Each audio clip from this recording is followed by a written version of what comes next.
De Eva a Maria, a Mãe Católica, Frei Jean Dominique Fabre. Prefácio.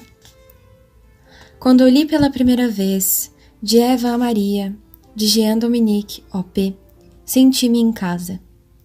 Uso a expressão tão conhecida numa tentativa de expor o sentimento que me ocorreu nesta ocasião e que só se fez confirmado nas leituras seguintes.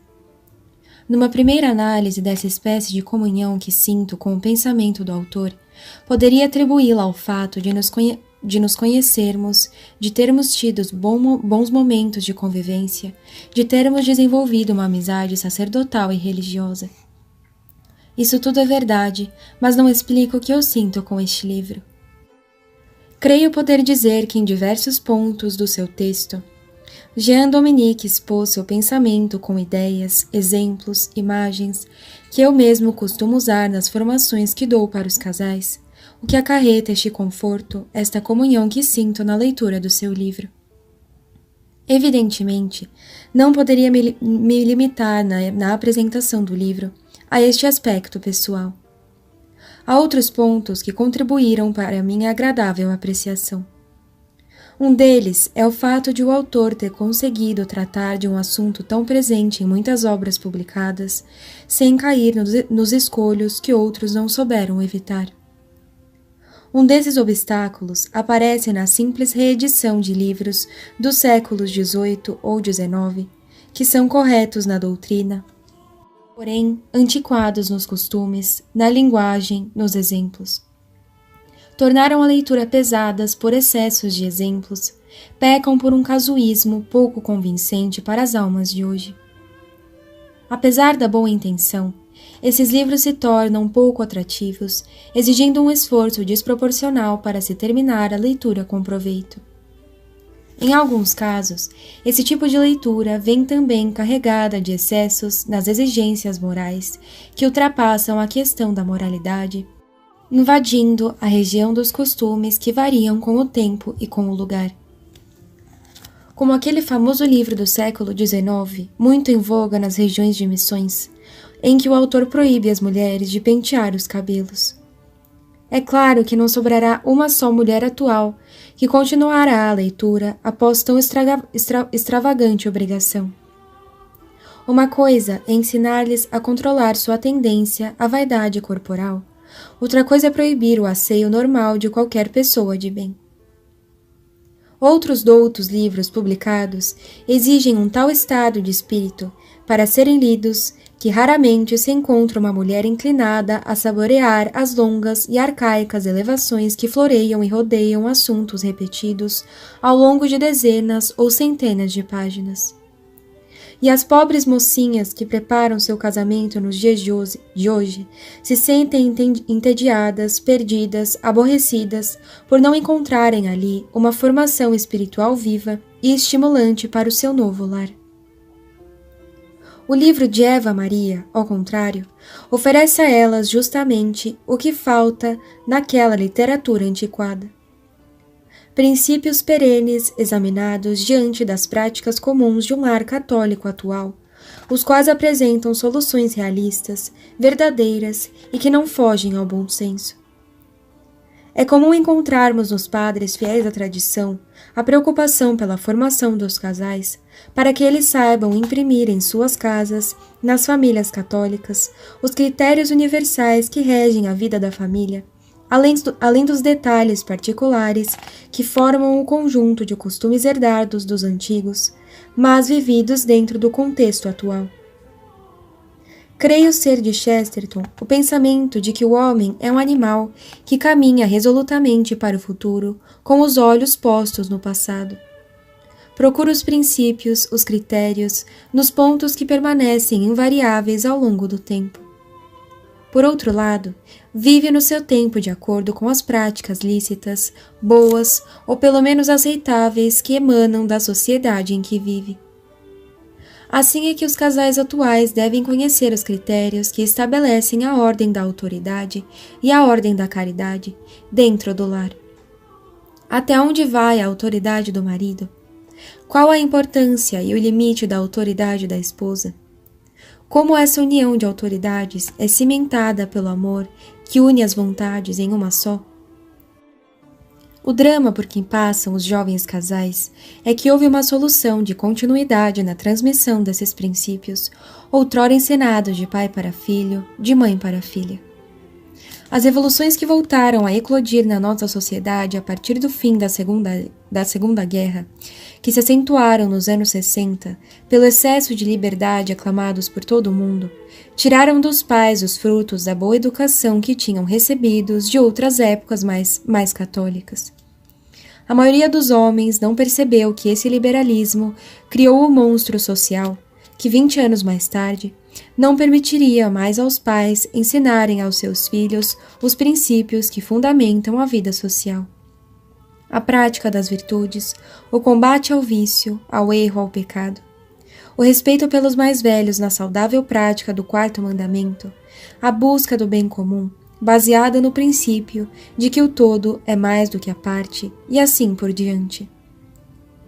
Muito antes de chegarmos na situação atual de destruição da família, o mundo começou a perceber os abalos sísmicos que se transformariam em terremotos e erupções vulcânicas na vida das famílias na segunda metade do século XX e, sobretudo, nessas primeiras décadas do nosso século.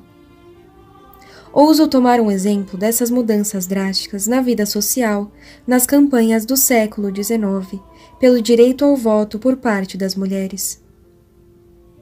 Para qualquer habitante do planeta do século XXI, o fato da mulher votar parece a coisa mais normal do mundo.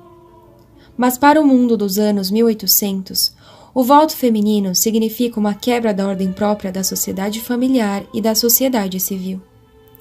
Sabemos que a literatura ou o cinema exageram a rudeza dos homens da época, pintando-os como machistas e orgulhosos, a fim de formarem a opinião pública no sentido da emancipação da mulher, do feminismo e de outras bandeiras próprias aos esquerdistas.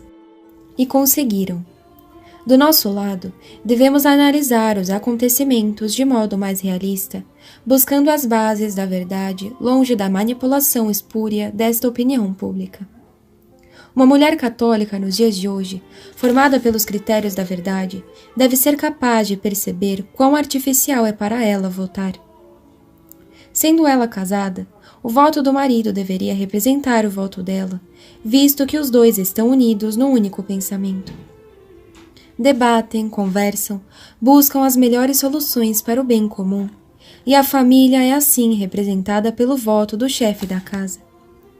Isso bastaria para servir de critério na escolha dos governantes. Igualmente para o pensamento dos filhos já mais velhos em relação ao pai. Para as pessoas do mundo sem a Igreja Católica, essa situação parece absurda, pois respiram o liberalismo, do individualismo, que atomiza as forças sociais quando ensinam e agem como se o indivíduo fosse a base da sociedade. Perdem a noção da família como sendo esta base e destroem assim a força de qualquer sociedade humana. Vejam que não estou aqui fazendo uma campanha contra o voto da mulher, longe de mim. O que procuro mostrar é que para uma sociedade melhor estruturada no seu espírito, havia redundância no fato da mulher votar, o que acarretava maiores gastos, maior burocracia e maiores possibilidades de fraudes. Para as mulheres do século XIX, o voto delas seria quase sempre a repetição do voto do marido ou do seu pai. Crescem nominalmente os votos, mas as proporções permanecem idênticas, supondo haver um bom espírito no lar católico que impediria qualquer manifestação das revoltas e ódios que só existem onde não reina a ordem da caridade. Infelizmente, não é apenas neste exemplo do voto que o papel da família foi sendo destruído a partir da Revolução Francesa.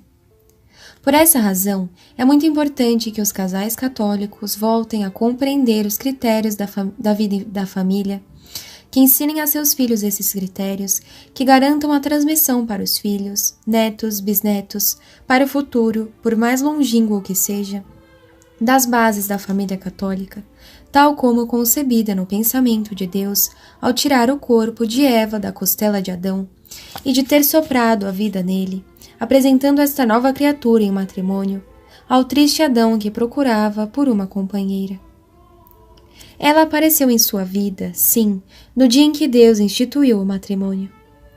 A compreensão de Adão sobre a realidade de Eva é exemplar e ecoa até hoje pelos milênios da vida, dando o critério que tanto falta ao mundo moderno.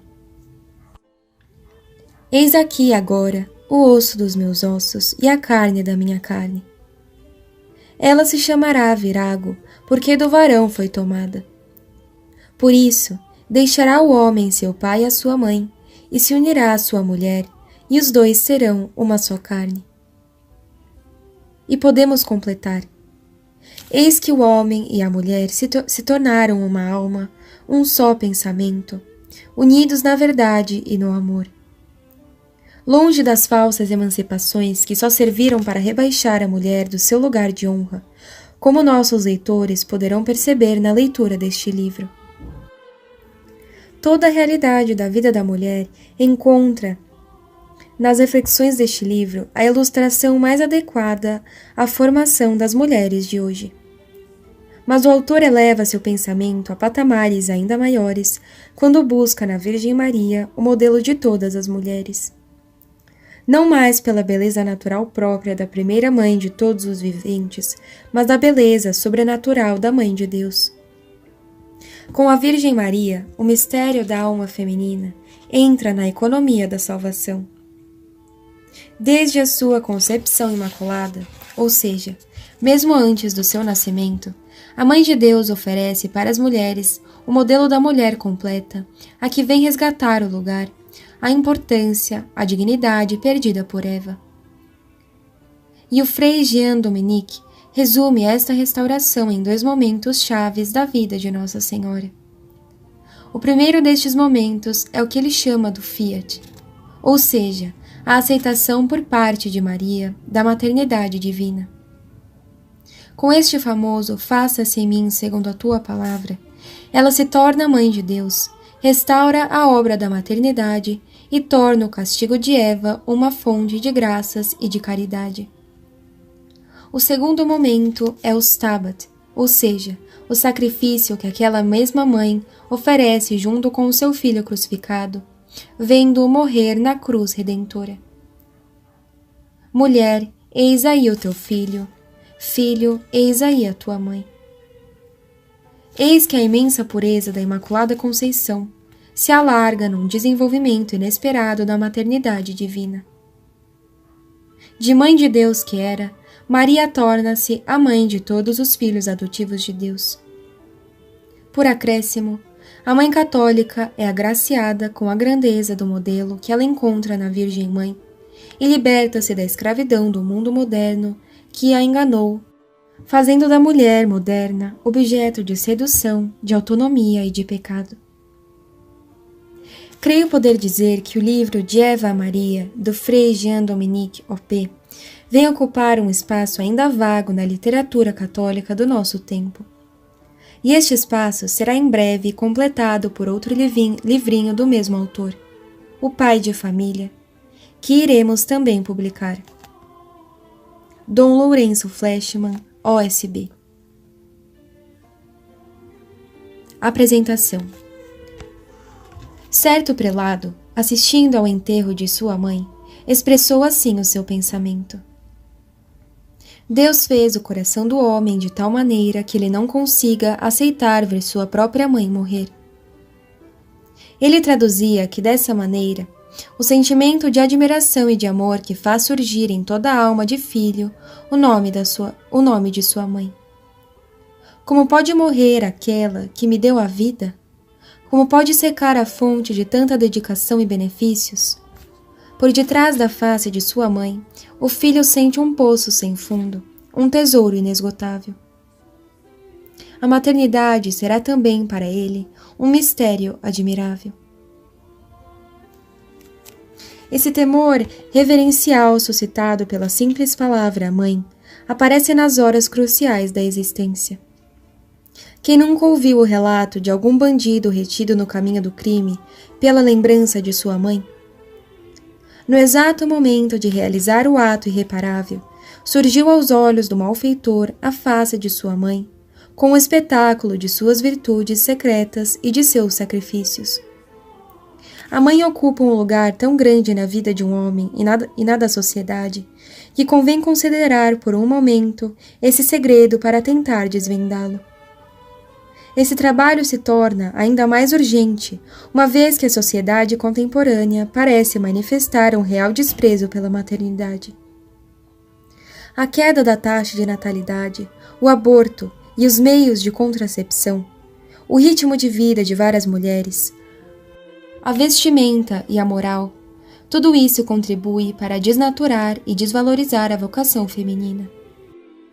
É, portanto, necessário desenvolver às mães católicas e às jovens moças que se preparam para esta missão a noção exata, o amor e o orgulho da sua vocação. As Sagradas Escrituras são uma preciosa ajuda para aprofundar este assunto, apresentando os dois exemplos mais eminentes de maternidade católica: o de Eva, primeira esposa e primeira mãe, e o da Santíssima Virgem Maria, a Santa Mãe de Deus, bendita entre todas as mulheres, revelando assim os grandes eixos da vocação da mulher e da mãe católica. Não se trata de esgotar aqui tudo sobre a vida da mãe de família, nem de dar todos os conselhos práticos que ela teria o direito de esperar, mas de esclarecer, à luz da fé, a grandeza e os deveres da maternidade católica.